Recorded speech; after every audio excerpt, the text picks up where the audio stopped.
Hi guys, നമ്മൾ അടുത്ത workout വഴിയാണ് ചെയ്യാൻ പോകുന്നത്. നമ്മൾ കഴിഞ്ഞ ദിവസം ചെയ്തത് ആംസ് ഡേ ആണ്. നമ്മൾ ബൈസും ട്രൈസും ആണ് ചെയ്തത്.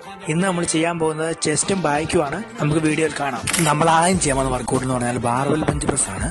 നമുക്ക് ബാർബെൽ ബെഞ്ച് പ്രസ് ചെയ്യാം.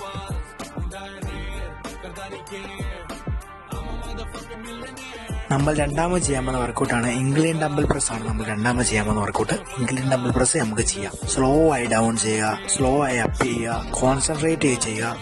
റെപ്പ് റേഞ്ച് വരുന്നത് 15 റെപ്സ് ആണ്. 3 സെറ്റ്സ് ആണ് നമ്മൾ ചെയ്യുന്നത്. എല്ലാ വർക്കൗട്ടും നമ്മൾ 15 റെപ്സും 3 സെറ്റുമാണ് നമ്മൾ ചെയ്യുന്നത്. നമ്മൾ മൂന്നാമത് ചെയ്യാൻ പോകുന്ന വർക്കൗട്ടാണ് പെക്ടഡ് ഫ്ലൈ ആണ്. നമ്മൾ മൂന്നാമത് ചെയ്യാൻ പോകുന്ന വർക്കൗട്ട്. അങ്ങനെ നമുക്ക് പെക്ടഡ് ഫ്ലൈ ചെയ്യാം. നമ്മൾ ഈഗോ ലിഫ്റ്റ് ഒന്നും ചെയ്യേണ്ട ആവശ്യമില്ല. നമുക്ക് പറ്റുന്ന വെയിറ്റ് ഇട്ട് നമ്മൾ പോവുക. നമ്മൾ ഈഗോ ലിഫ്റ്റ് ഒന്നും ചെയ്യാതിരിക്കുക. പതിയെ മാക്സിമം കോൺസെൻട്രേറ്റ് ചെയ്ത് പതിയെ ചെയ്യുക. അങ്ങനെ നമ്മുടെ ചെസ്റ്റിന്റെ ലാസ്റ്റ് വർക്കൗട്ടാണ് വരുന്നത്. ചെസ്റ്റിന്റെ ലാസ്റ്റ് വർക്കൗട്ട് വരുന്നത് ഡിക്ലൈൻ കേബിൾ ഫ്ലൈ ആണ്. നമുക്ക് ഡിക്ലൈൻ കേബിൾ ഫ്ലൈ